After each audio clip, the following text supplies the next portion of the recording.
I'm Elena, 35, a business consultant who once thought marrying Derek, my college sweetheart, was the best decision of my life. After 7 years together, his jealousy became suffocating. I never imagined my husband would abandon me in the pouring rain 37 miles from home just to teach me a lesson.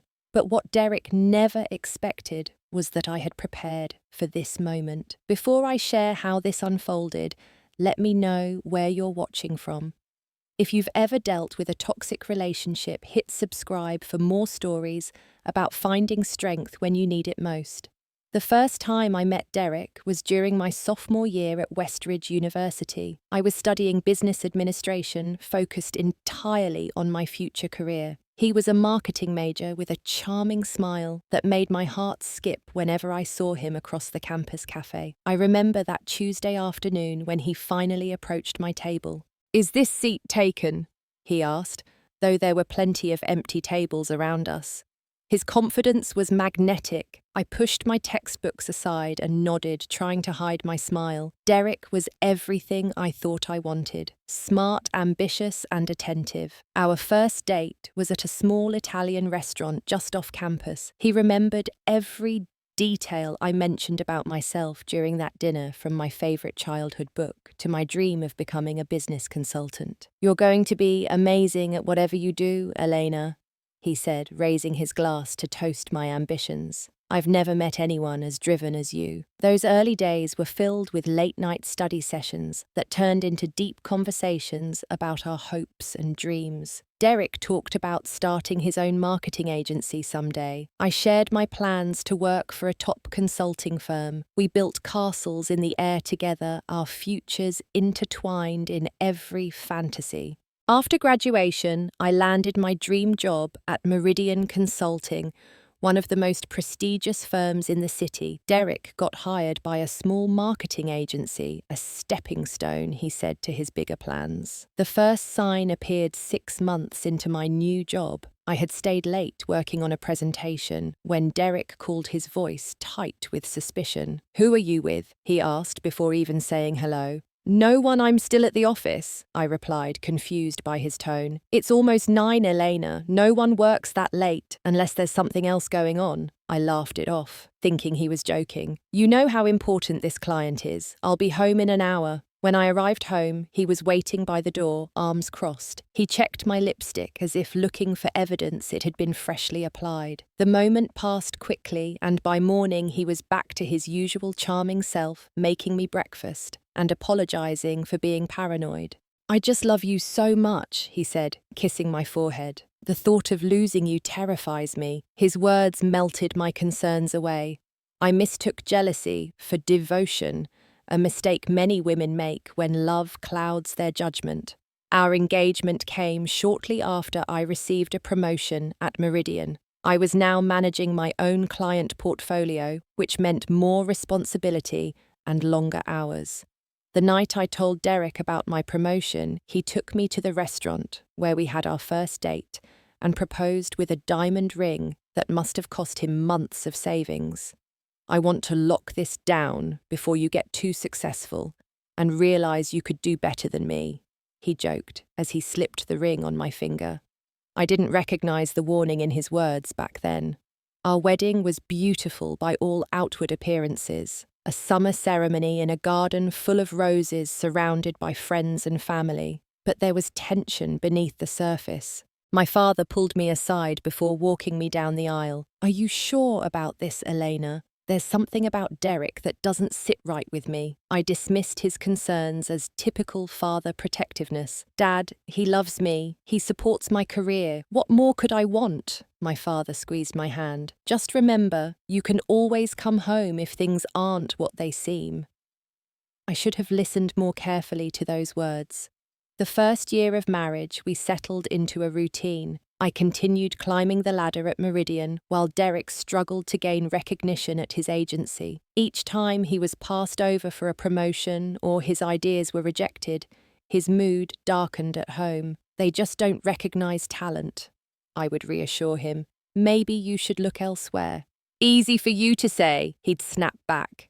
"Everything just falls into your lap. the pattern started to emerge clearly. When things weren't going well for Derek, somehow it became my fault. If I had dinner with colleagues, I wasn't supporting him enough. If I succeeded at work, I was making him look bad in comparison. If male clients requested me specifically, I must be flirting with them. What I didn't realize then was how methodically he was planting seeds of doubt in my mind, making me question my own perceptions, preparing the ground for greater control. This is how it begins, not with obvious abuse, but with subtle manipulations that make you doubt yourself first before you ever doubt them. By our second anniversary, the warning signs I had dismissed as temporary insecurities had evolved into persistent controlling behaviors.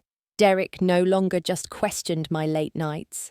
He began checking my phone when I was in the shower, scrolling through my texts and emails. I caught him one morning standing over me as I slept, my phone in his hand, his face illuminated by the screen's glow.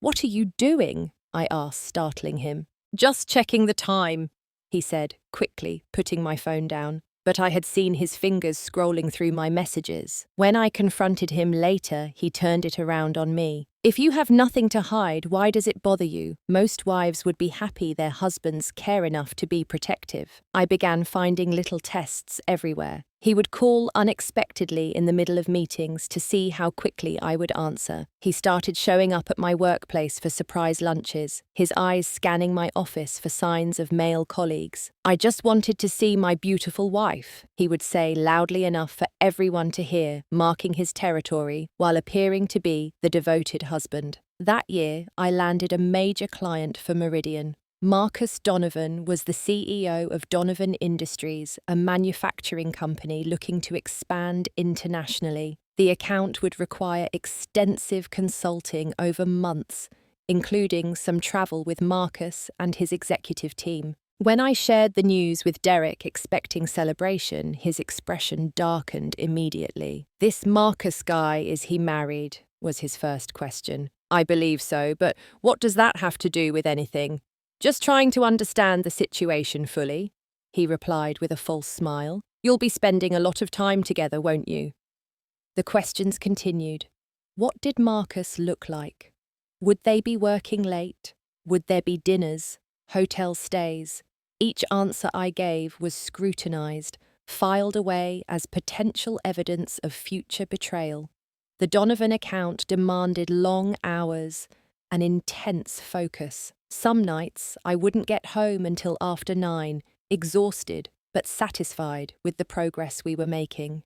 Derek began texting constantly during these late sessions, expecting immediate replies. If I didn't respond within minutes, I would find him waiting up, demanding to know why I had ignored him. "The client needed my full attention," I would explain. "I bet he did," Derek would mutter, turning away from me in bed. My friendships began to suffer as well. Derek found reasons to dislike almost all of my friends, especially the male ones. Jason, a college friend who had been in my study group for years, was suddenly described as obviously in love with you. My best friend Kate was a bad influence because she was single and sometimes suggested girls' nights out. One by one, I saw less and less of the people who had once been central to my life. It happened so gradually that I barely noticed the isolation setting in until my birthday came around, and I realized there was no one left to invite for a celebration except Derek's approved friends and family. I started keeping notes about Derek's behavior on a password-protected file on my work computer. At first, it was just to make sure I wasn't imagining things, gaslighting myself into believing his jealousy was normal. The document grew longer each week, filled with incidents, dates, and his exact words. Reading it back sometimes sent chills down my spine, seeing the pattern laid out so clearly. 6 months into the Donovan project, I suggested couples therapy. Derek initially refused, saying we didn't have those kinds of problems.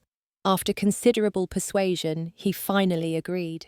Dr. Winters seemed like an excellent therapist, with decades of experience in marriage counselling, but within 3 sessions I watched in amazement as Derek charmed her completely, presenting himself as the devoted husband concerned about his workaholic wife's stress levels. "Eleanor works too hard," he told Dr. Winters, his voice full of practiced concern. "I worry about her health, her balance. Sometimes she doesn't answer her phone for hours, and I panic thinking something might have happened to her." Dr. Winters nodded sympathetically. "Communication is important, Elena. Your husband clearly loves you very much." After that session, Derek used the therapist's words as ammunition. "Even Dr. Winters agrees you need to prioritize our marriage more," he would say when I worked late. I stopped scheduling appointments after the 5th session, realizing therapy had become another tool in Derek's arsenal of control. It was around this time that I reconnected with Natalie, a college friend who had stayed on the periphery of my life. We met for coffee one Saturday while Derek was at a golf game with his colleagues. Natalie worked for a private security firm that provided personal protection for executives and public figures. As we caught up, I found myself sharing more than I intended about my marriage, perhaps because Natalie felt safe outside the sphere of Derek's influence. "Eleanor," she said after listening intently, "what you're describing isn't normal. It's controlling behavior that could escalate." I tried to downplay it. "He just loves me too much sometimes." Natalie shook her head. "Love doesn't make you afraid to check your phone. Love doesn't isolate you from friends. What would happen if you stood up to him more directly?" I thought about it and realized I wasn't sure anymore. Lately, he's been having these outbursts. Last week at my company party, he grabbed my arm really hard when he saw me talking to Marcus too long. It left marks. Natalie's expression grew serious. "Eleanor, I want to give you a card. This person works with our firm. He specializes in personal security, but discreetly. Many of our clients are in situations similar to yours." I took the card, not thinking I would ever use it. But a week later, after Derek threw my phone across the room because a male colleague had texted me about a work project at 8 p.m., I found myself dialing the number. The first time I met Jack, I was nervous and embarrassed. We arranged to meet at a coffee shop far from my usual haunts, where there was little chance of running into anyone who knew Derek or me. I wasn't even sure what I was doing there, whether I was overreacting by consulting a security expert about my marriage. Jack wasn't what I expected. In my mind, bodyguards were hulking men with earpieces and intimidating stares.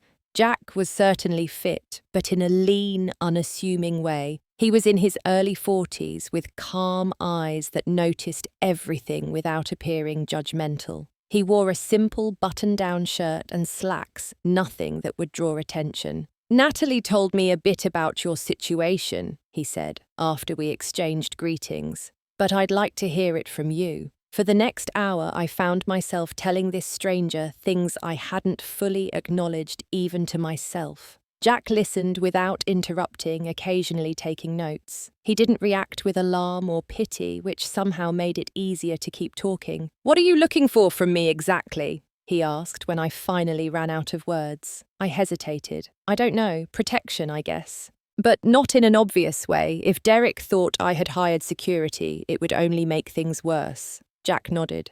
"I understand. Here's what I can offer. I can provide discreet security. I'll be nearby when you need me, but not visibly your bodyguard. We can establish check-in protocols, safe words, and emergency plans. My job would be to make sure you're safe while you figure out your next steps." "Next steps," I repeated. "Elena, relationships like the one you're describing typically escalate. They rarely de-escalate on their own. Most clients eventually decide to leave the relationship, but that decision and its timing are entirely yours.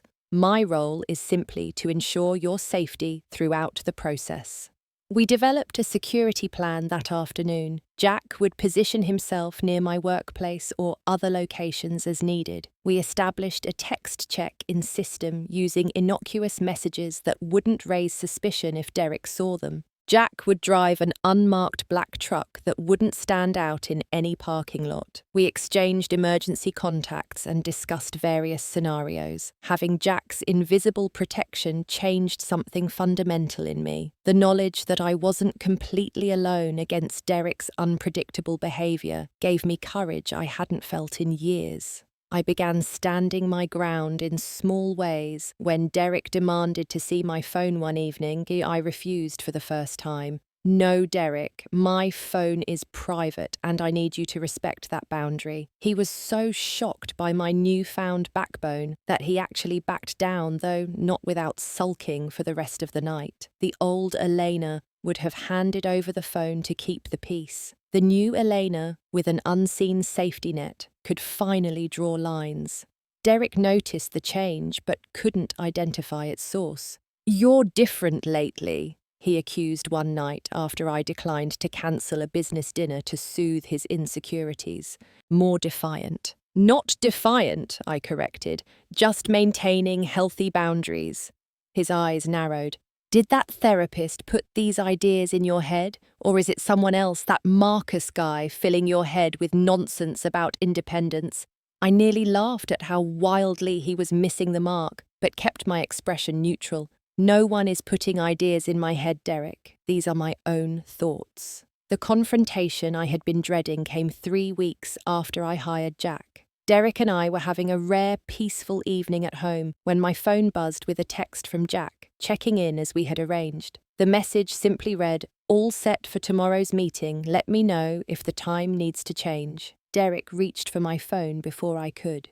"Who's Jack?" he demanded, reading the message. I had prepared for this possibility. "He's a security consultant Meridian hired. We have some concerns about the Donovan project confidentiality, so they're providing additional security for key team members."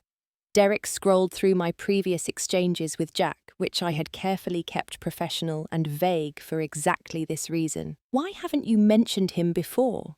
Derek's voice had that dangerous, quiet tone that usually preceded an explosion. "It wasn't relevant to anything we discuss at home. It's just a work precaution." Derek threw the phone onto the couch. "You're lying. I can always tell when you're lying, Elena. You're having an affair with this Jack person." The accusation was so absurd that I actually laughed, which was exactly the wrong reaction. Derek's face darkened as he grabbed my wrists. "You think this is funny? Betraying our marriage, making a fool of me?"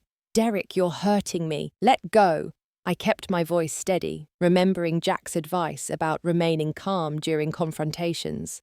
"I want the truth, Elena. Now." His grip tightened. "The truth is exactly what I told you. Jack is security. Call Meridian HR if you don't believe me. They'll confirm it." The mention of verifiable evidence made him hesitate. Derek was always careful to maintain his image with the outside world. Having a record of him harassing my workplace would damage that image. He released my wrists and stepped back. "If I find out you're lying, I'm not," I stated firmly, rubbing my wrists. "And we need to talk about this pattern, Derek. The accusations, the physical intimidation. It's not healthy, and it needs to stop." For a moment, I thought he might explode again. Instead, he turned away, grabbing his keys. "I need some air," he muttered, slamming the door behind him. Once he was gone, I texted Jack. "Situation contained but tense. He knows about you but accepted work security explanation for now." Jack's reply was immediate. "Good handling. Want me to position nearby tonight?" "Yes, please," I wrote back. "And tomorrow we should discuss next steps." The next steps, as it turned out, involved careful planning. With Jack's help, I began securing my essential documents, setting aside emergency money in an account Derek couldn't access, and building a support network that included Natalie and a few trusted colleagues. Derek's behaviour cycled between rage, suspicion, and false reconciliation. 2 days after the confrontation about Jack, he came home with flowers and an apology. "I've been stressed at work," he said, his charming smile back in place. "I took it out on you and that wasn't fair. I trust you, Elena. If you say this Jack person is just work security, I believe you." I accepted the flowers and the apology, but I no longer believed the cycle would improve. I was just buying time, strengthening my position for the inevitable moment when I would need to leave. 3 weeks after the incident with Jack's text message, Derek suggested a weekend trip to his family's lake cabin. "We need to reconnect," he said, his eyes warm with what appeared to be genuine affection. No phones, no work, just us remembering why we fell in love. The suggestion set off alarm bells in my mind, but I couldn't pinpoint exactly why. The cabin was beautiful, a rustic retreat about 3 hours from the city, but also remote and isolated. We hadn't been there in almost 2 years. "What about your golf game with Tyler on Saturday?" I asked, trying to gauge if this was a spontaneous idea or something he had planned. "I cancelled it." "This is more important," Derek replied, reaching for my hand. "Please, Elena, I'm really trying here." Against my better judgment, I agreed. Before leaving Friday afternoon, I sent Jack a message with the cabin's address and our expected return time. I also tucked my backup phone, the one Derek knew nothing about, into a hidden pocket in my purse. The first hour of the drive was pleasant enough. Derek played our favourite songs from college, reminisced about good memories, and kept the conversation light. But as we got farther from the city, his demeanour subtly shifted. His knuckles whitened on the steering wheel, and his jaw clenched between sentences. By the second hour, he had stopped playing music and started bringing up old arguments. "Remember when you missed my company award dinner for that client emergency? What client was that again?" "The Donovan account. Marcus needed the international expansion numbers revised before their board meeting. We've discussed this already, Derek." "Right, Marcus," he said, his voice dripping with disdain. "Always Marcus. This is supposed to be a reconnection weekend," I reminded him gently. "Maybe we should focus on the present instead of revisiting old disagreements." Derek fell silent for several miles. I used the opportunity to memorize landmarks, noting that we had just passed a sign for Millridge County about 37 miles from our destination. While Derek was focused on the road, I slipped my hand into my purse, feeling for my backup phone. I sent Jack a quick text with our current location, making sure the message sound was muted. "I've been thinking about your business trip next week," Derek said suddenly. "The one with Marcus to Chicago." I tensed. The Chicago trip was a 3-day conference where several members of the Donovan team, including me, would be presenting their international strategy to potential partners. "What about it?" I asked, keeping my voice neutral. "I think you should cancel it." "That's not possible, Derek. The presentation materials are done, the flights and hotels are booked, the entire Donovan executive team will be there." "Exactly," he snapped.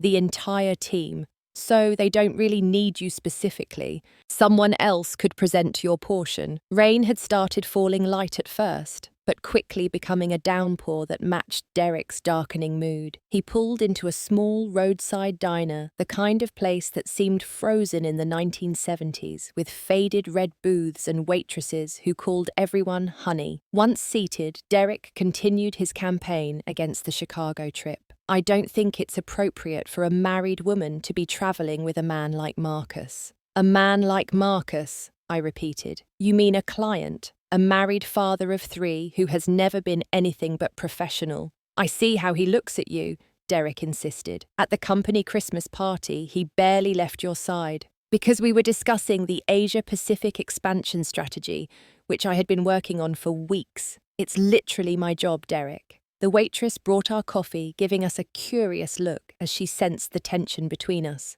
As soon as she walked away, Derek leaned forward. "You have a choice to make, Elena. The trip or our marriage." I stared at him suddenly, seeing with perfect clarity what I had been avoiding for years. "That's not a fair choice, and you know it. My career isn't in competition with our marriage. Clearly it is, since you always choose it over me." "That's not true. And ultimatums aren't going to fix what's wrong between us." Derek's eyes hardened. "So you're choosing the trip, choosing him." "I'm choosing not to let you control me through threats and emotional manipulation," I said quietly. He threw some bills on the table and stood up. "Let's go." The rain had intensified during our brief stop, now coming down in sheets that reduced visibility to just a few yards. Derek drove in hostile silence, taking curves too fast for the wet conditions. I held onto the door handle, wondering if his reckless driving was yet another attempt to frighten me into submission. About 10 minutes from the diner, Derek suddenly pulled over to the shoulder of the road, the tires splashing through deep puddles. He turned to me, his face unrecognizable with rage. "Get out," he said. I thought I had misheard him. "What? Get out of the car, Elena. If you're so independent, so capable, let's see how you handle this situation on your own. Maybe then you'll appreciate what I do for you." I looked out at the pouring rain, the empty rural road stretching in both directions. "Derek, this is insane. We're miles from anywhere. You need a lesson in consequences," he said, reaching across me to open my door. "Get out now, or I swear I'll drag you out myself." In that moment, looking at his contorted face, I believed him capable of exactly that. Without another word, I grabbed my purse and stepped out into the downpour. The rain immediately soaked through my light jacket and jeans. Derek leaned across the seat. "Call me when you're ready to be a proper wife," he shouted before slamming the door. I stood motionless as he executed a sharp U-turn and drove back in the direction we had come from his taillights, eventually disappearing into the curtain of rain. I wasn't afraid, not really. I was oddly calm, perhaps, because I had known on some level that it would come to this eventually. Taking shelter under a large oak tree that provided minimal protection from the rain, I pulled out my backup phone. It had a full battery and strong signal. I texted Jack. "Derek left me on Route 16 about 10 minutes east of Millridge Diner. I'm safe but need pickup." The reply came instantly. "On my way. ETA 20 minutes. Stay where you are." As promised, 18 minutes later, a black truck emerged from the rain like an apparition. It pulled to a stop beside me, and Jack stepped out, calm and efficient, as always holding an umbrella and a dry jacket. "Are you hurt?" he asked, scanning me for injuries. "No," I replied, my voice surprisingly steady. "Just wet and ready to leave." Jack helped me into the passenger seat, cranking up the heat as I shivered. As we pulled away from the site of Derek's final betrayal, I didn't look back. I knew this was the point of no return the moment my marriage truly ended. What surprised me most was the overwhelming sense of relief that flooded through me as we drove away. The inside of Jack's truck was warm and dry, a stark contrast to the violent storm outside. He handed me a towel from the back seat and turned the heater to maximum. For several minutes we drove in silence as I processed what had just happened. "Do you want to talk about it?" Jack finally asked, his eyes remaining on the rain-slicked road. He wanted me to cancel a business trip. I said, the absurdity of it striking me fully. He left me stranded in a rainstorm miles from home anywhere because I wouldn't cancel a business trip. Saying it aloud made the situation even more surreal. 7 years of marriage reduced to this act of cruelty and abandonment. "Where would you like me to take you?" Jack asked. That simple question carried enormous weight. Home was no longer safe. The cabin was out of the question. I needed somewhere Derek couldn't find me while I figured out my next steps. "Not home," I said firmly. "Is there a hotel you'd recommend, somewhere secure?" Jack nodded. "I know a place in Westbrook, about 40 minutes from here. It's a business hotel with good security. They're familiar with situations like this." The phrase, "situations like this," hit me with unexpected force. I wasn't unique. Women escaped controlling partners every day. I thought of all the security measures Jack had put in place so efficiently, how quickly he had responded to my text. This wasn't his first rescue. As we drove, I called Natalie, my hands still shaking slightly. "Elena, are you okay?" Her voice was filled with concern. "Derek left me on the side of the road in Millridge County." I said the words, still not feeling quite real. "Jack picked me up. I'm not going back, Natalie." "Thank God," she replied without hesitation. "Where are you going now?" "A hotel in Westbrook, apparently. I need some time to think to plan." "I can meet you there," she offered immediately, "and I can connect you with a lawyer who specializes in cases like yours." My sister used her for her divorce last year. The word divorce hung in the air. Until this moment, despite all the planning and preparation, I hadn't fully committed to that final step. Now, it seemed inevitable necessary. Yes, I said. The lawyer would be helpful, and I'd appreciate your company tonight. My phone began buzzing with incoming calls from Derek. I showed Jack the screen. You don't have to answer, he reminded me. But if you want to know what he's saying, you can put it on speaker. Sometimes it helps to have a witness. I let the call go to voicemail, then played the message on speaker. Eleanor, what the hell? Derek's voice filled the truck, slurred slightly. He had obviously stopped somewhere for drinks after abandoning me. This little tantrum is ridiculous. Call me back immediately so I can come get you. The second message, left 5 minutes later, had a different tone. Baby, I'm sorry. I was upset. You know how I get when I'm worried about you. Just tell me where you are, and I'll come right away. I love you so much. By the third message, he was angry again. If you think this proves anything, you're wrong. You're acting crazy, Elena. Who are you with right now? Is it that security guy Jack? Are you with him? You'll regret this, I promise you that. Jack remained silent throughout the messages, but I saw his jaw tighten at the threats. This is useful evidence, he said finally. Make sure you save these messages. Evidence? I repeated the word, feeling strange. You think it will come to that? In my experience, when someone threatens that you'll regret standing up to them, it's best to prepare for escalation. Documentation is your strongest protection. I nodded, remembering the file of incidents I had been keeping on my work computer. I've been documenting things for almost a year, I admitted. I just never thought I'd actually need to use it. The hotel Jack took me to was nondescript from the outside, but surprisingly comfortable within. He spoke quietly with the front desk manager, who nodded several times and then personally escorted us to a room on the 3rd floor away from the elevators and with a good view of the parking area. We have security on site 24/7, the manager assured me. No one will be given your room number or any information about your stay. Natalie arrived 30 minutes later with a change of clothes, toiletries, and a takeout dinner. The simple act of kindness from my friend nearly broke the composure I had been maintaining. I can't believe this is my life, I said as we sat eating Thai food on the hotel bed. How did I end up here? By surviving, Natalie said simply. And now, by choosing yourself. It takes enormous courage to leave Elena. Many people never manage it. I haven't actually left yet, I pointed out. I was thrown out.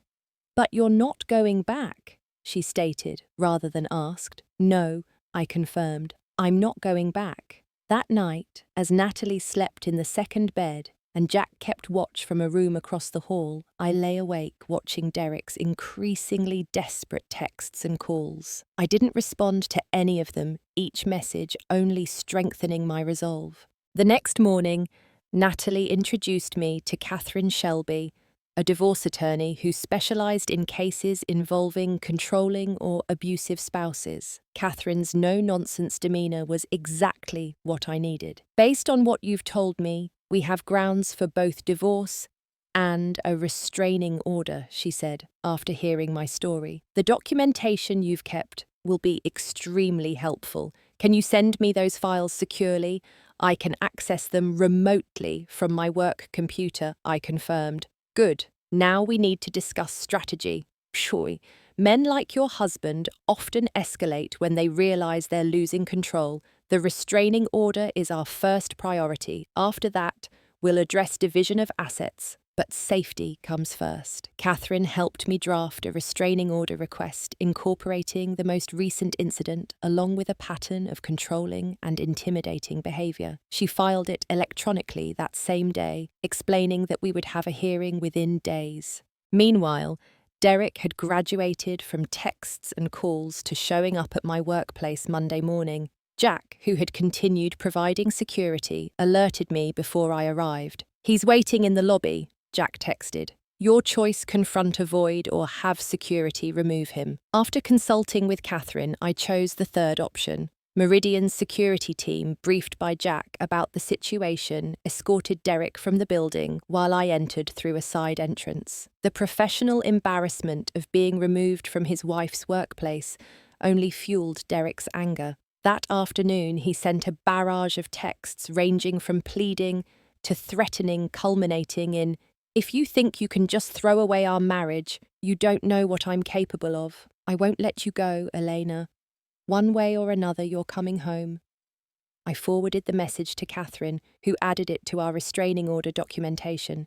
"This is exactly the kind of threat judges take seriously," she assured me. For the next 3 days, I stayed at the hotel going to work with Jack's protection and returning directly to my temporary sanctuary. Derek's attempts to contact me grew more erratic as he realized I wasn't coming back. He began reaching out to mutual friends, telling them I was having a mental breakdown, that I had abandoned him without explanation, that he was worried about my state of mind. A few believed him and sent me concerned messages. Most, I suspected, had seen enough of Derek's controlling behavior over the years to doubt his version of events. Either way, I didn't engage, focusing instead on the legal process Catherine had set in motion and the Chicago business trip that was now just days away. "Are you still planning to go to Chicago?" Natalie asked when she visited on Wednesday evening. "Yes," I said firmly. "I've worked too hard on this project to abandon it now, and I refuse to let Derek's threats dictate my professional choices anymore." Jack and Catherine helped arrange additional security for the trip, including having Jack travel to Chicago separately to maintain a discreet, protective presence. With these measures in place, I felt secure enough to proceed with the conference as planned. The restraining order hearing was scheduled for Thursday morning. I sat in the courtroom, Catherine beside me, as the judge reviewed our petition and the supporting evidence. Derek and his hastily hired attorney sat at the other table, Derek maintaining the concerned husband expression he had perfected for public consumption. When it was my turn to testify, I spoke clearly about the pattern of control, the isolation from friends and family, the monitoring of my communications, and finally the abandonment on a rural road during a rainstorm. I presented my documentation, including saved texts, emails, and the voice messages Derek had left after the incident. Derek's attorney tried to paint the roadside abandonment as a minor disagreement that I had blown out of proportion. Mrs. Evans simply could have called her husband to resolve the situation, he argued. Instead, she contacted another man, raising legitimate concerns about the state of the marriage. The judge, a woman in her 60s with shrewd eyes, was having none of it. "Mr. Evans," she addressed Derek directly, "regardless of any marital concerns, leaving your wife stranded miles from safety during a storm constitutes reckless endangerment. The threatening communications that followed only confirm the pattern of control described in the petition." She granted the temporary restraining order, prohibiting Derek from coming within 500 feet of me, my workplace, or my temporary residence. He was also barred from contacting me directly or through third parties for the next 30 days, at which point a hearing for a permanent order would be held. Derek's face darkened as the judge announced her decision. He leaned over to whisper something to his attorney, who shook his head firmly. As we left the courtroom, I felt Derek's eyes burning into my back, but I didn't turn around. Each step away from him felt like a step toward freedom. Derek violated the restraining order less than 12 hours after it was issued. I was working late at my office finalizing materials for the Chicago presentation when Jack texted, "Derek's car just entered the parking garage. Security alerted. Stay in your office and lock the door." I immediately called building security while locking my office door. Minutes later, I heard Derek's voice in the hallway, demanding to see me, insisting it was an emergency that couldn't wait. "Sir, you need to leave the premises immediately," a security guard said firmly. "We're aware of the restraining order." "That's a misunderstanding," Derek argued, his voice getting closer to my door. "My wife is unwell. She needs help. Eleanor, I know you can hear me. This has gone far enough."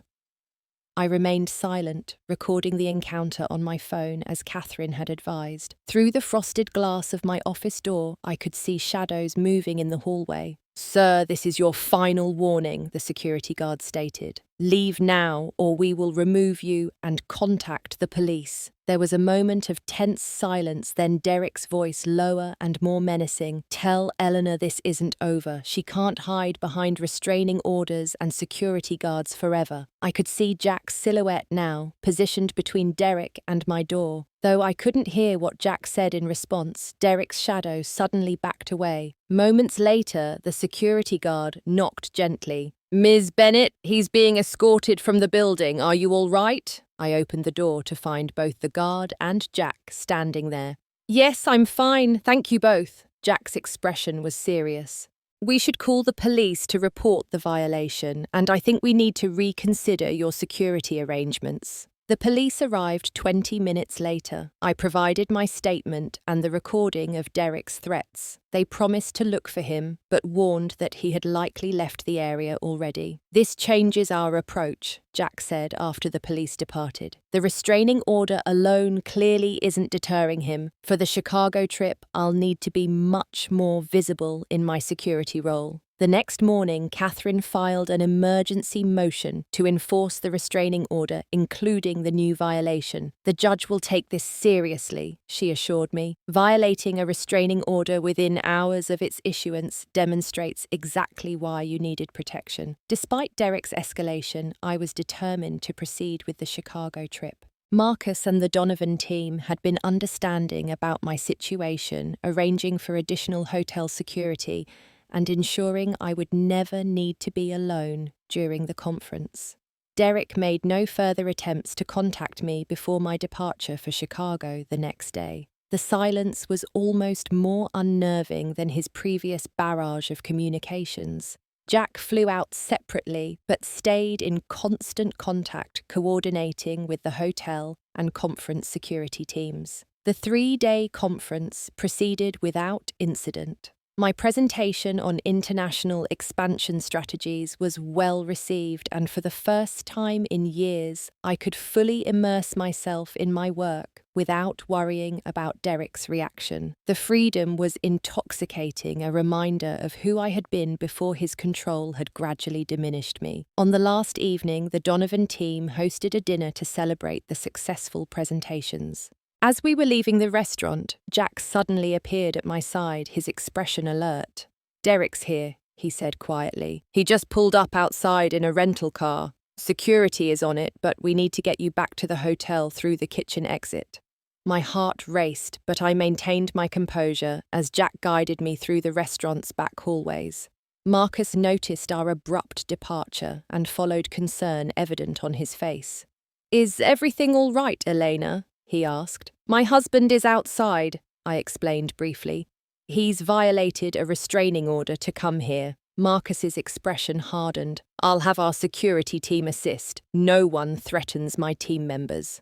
With the combined efforts of the restaurant staff, the Donovan security team, and Jack, I was safely transported back to the hotel without encountering Derek. Hotel security confirmed he had attempted to obtain my room number, but had been denied any information.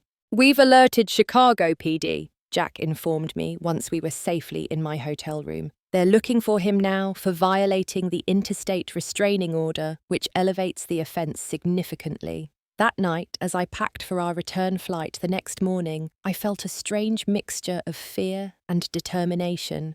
Derek's pursuit across state lines showed how desperate he had become to regain control over me, but each attempt only strengthened my resolve to be free of him permanently. The next morning, we learned that Derek had fled Chicago after being spotted by police near the hotel. Jack arranged for secure transport to the airport and stayed close throughout the journey home, his presence a reassuring buffer against the uncertainty of Derek's next move. Upon our return, Catherine had news. "The judge has issued a warrant for Derek's arrest based on the multiple restraining order violations," she informed me.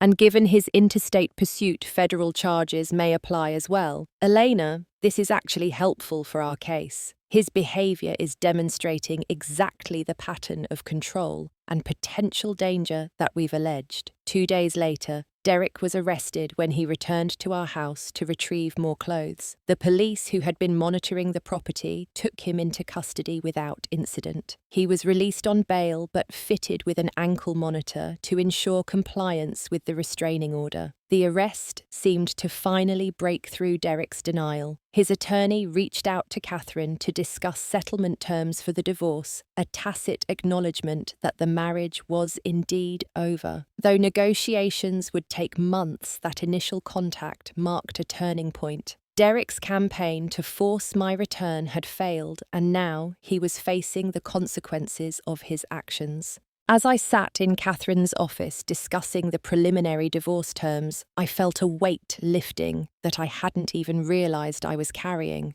The road ahead would not be easy, but for the first time in years, it was my road to choose. Derek's arrest and the subsequent legal consequences created a very public unravelling of the facade he had maintained for years.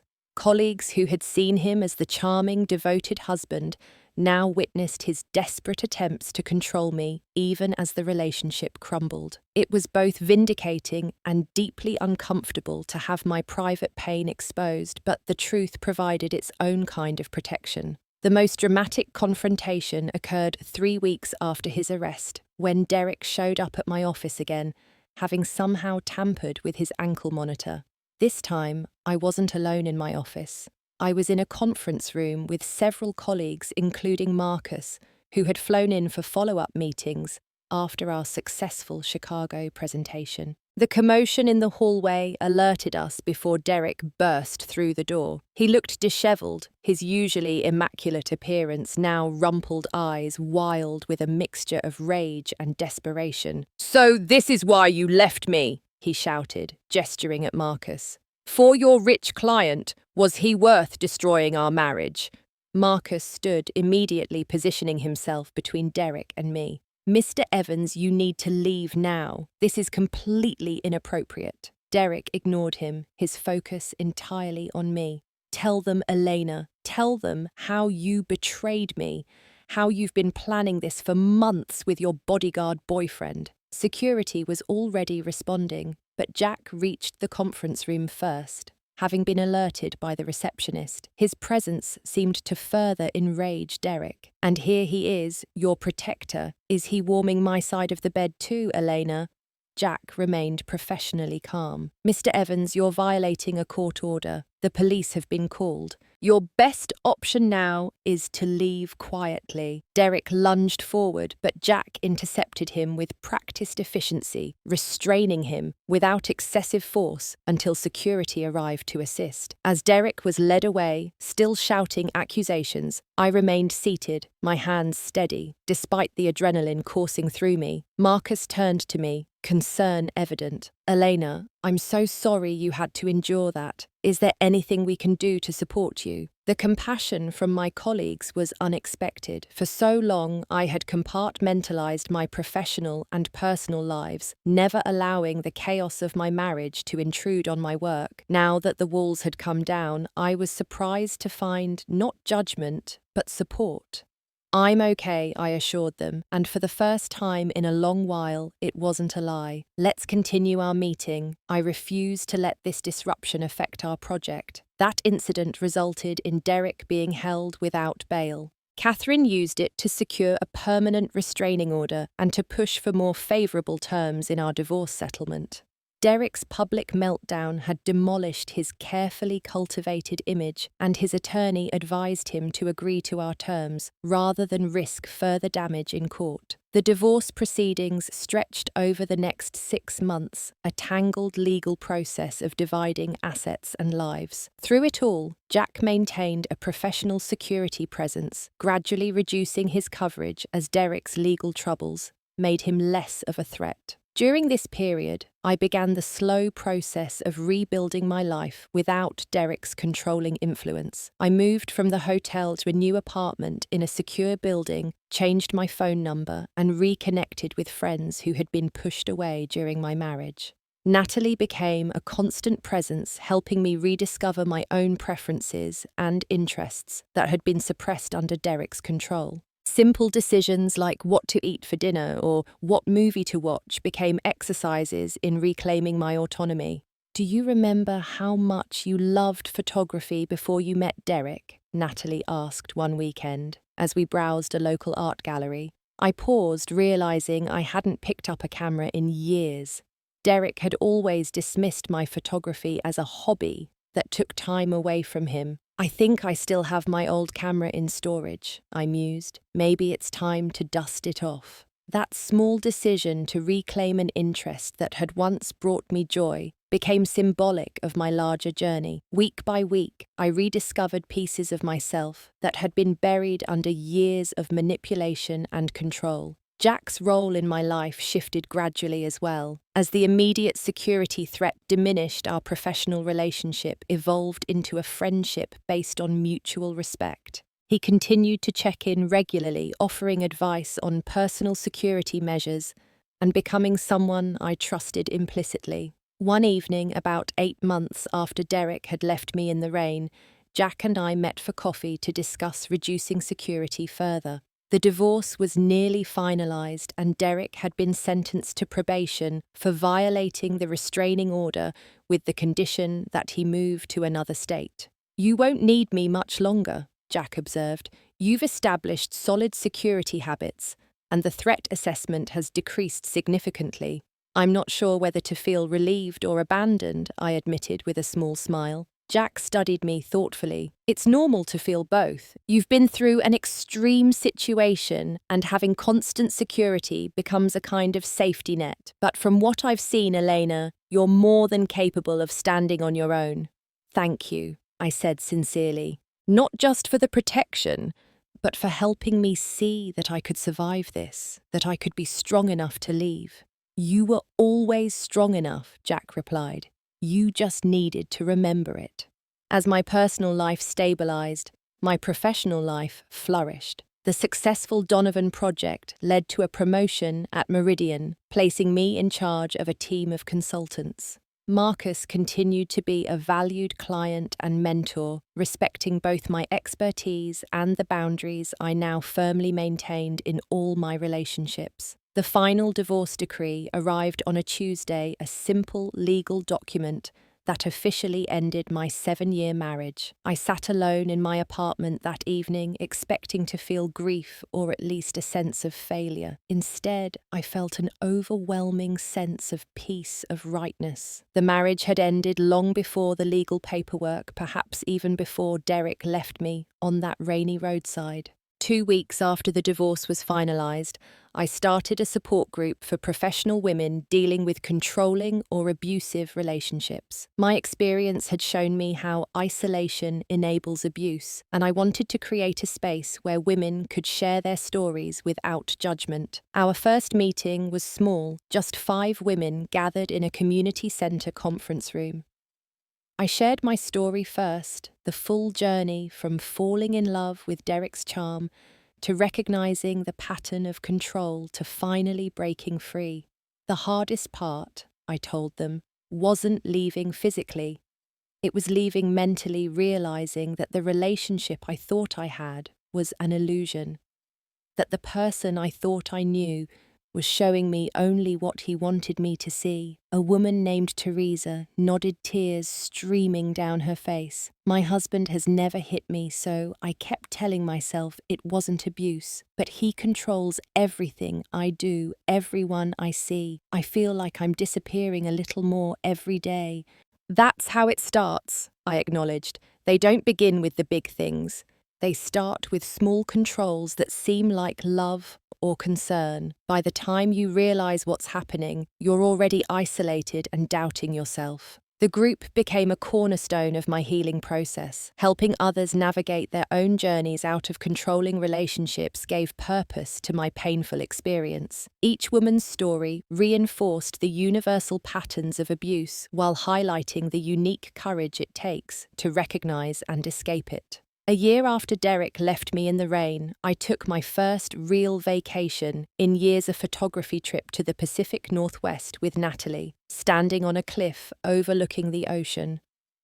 Camera in hand, capturing the wild beauty of the coastline, I felt a profound sense of gratitude for my freedom, for the simple ability to go where I wanted and do what I loved without fear of punishment or control. It was during that trip that I met Daniel, a wildlife photographer leading a workshop I had joined. Unlike Derek's overwhelming charm, Daniel's attraction was quieter, built on shared interests and genuine conversation.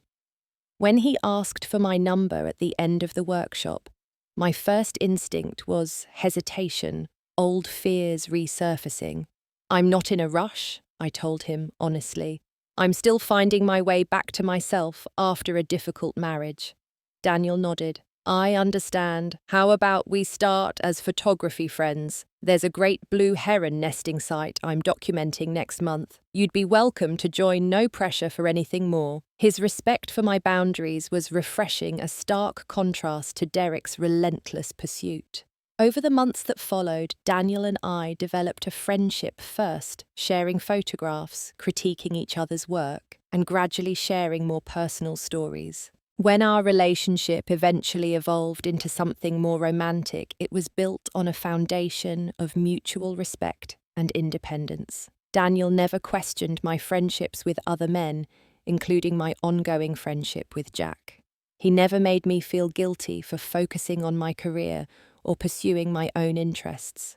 My journey from the woman who stood in the rain, watching her husband drive away, to the woman I am today, was not quick or easy. It required confronting painful truths about my marriage and about myself. Why had I tolerated Derek's behavior for so long? How had I allowed my boundaries to be eroded so gradually that I barely noticed until they were gone? The answers weren't simple, but understanding them was essential to ensuring I never found myself in that situation again. I learned to recognize the early warning signs of control. I learned that love doesn't diminish you, it expands you.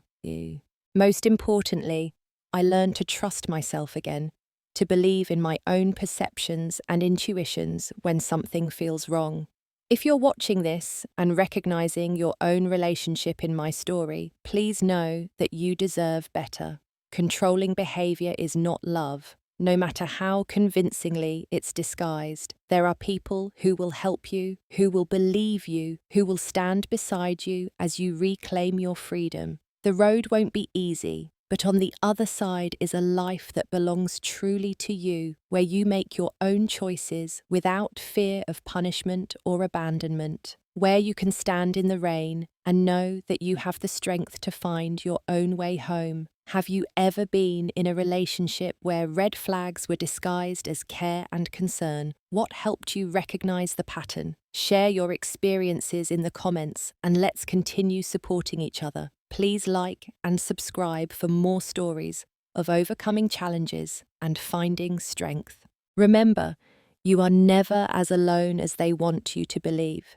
Thank you for listening to my story, and I wish you courage on your own journey to freedom and self-reclamation.